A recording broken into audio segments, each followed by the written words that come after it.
I'm not telling this story as a warning, and I'm not telling it to give advice. I'm telling it because whatever was inside my house never chased me, never touched me, never made a sound.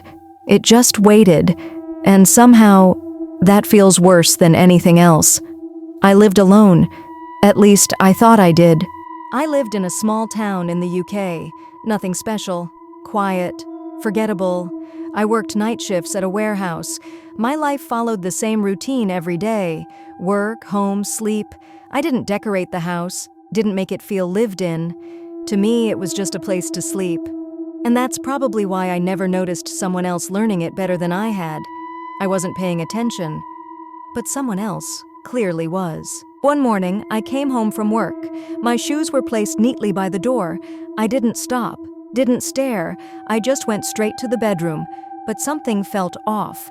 The problem wasn't that the shoes were tidy. The problem was that I never leave them like that. I knew this, and I ignored it anyway, over the next few days. The kitchen chair was slightly pulled out. The sink was wet when I hadn't used it. The bathroom mirror had a faint handprint in the steam. Nothing dramatic. Nothing you could prove. These are the kinds of things people tell you not to overthink, and that's exactly what I did until it became impossible not to. One afternoon, my neighbor said something casually. "Your friend comes over during the day sometimes, right?" I laughed and said, "I live alone." She paused, then smiled awkwardly. "Oh, maybe I was mistaken." She walked away. That was the moment I realized someone else didn't see me as alone. A strange smell started appearing in the house. Old clothes, sweat, something stale. It lingered. I traced it to the laundry cupboard. Inside, I found crushed food wrappers, a folded blanket, and my hoodie, the same hoodie I'd lost months earlier. This wasn't a ghost. This wasn't my imagination. This was a person. I stopped sleeping properly. Every time I closed my eyes, it felt like someone was standing nearby, close enough to hear me breathe. I didn't turn the lights on. I didn't check the room. Because if someone was there, I didn't want to see them. Fear wasn't loud. It was quiet, constant. I installed cameras, every angle covered, every room. The footage showed nothing, no movement, no person, but the audio picked something up. Soft breathing, not mine.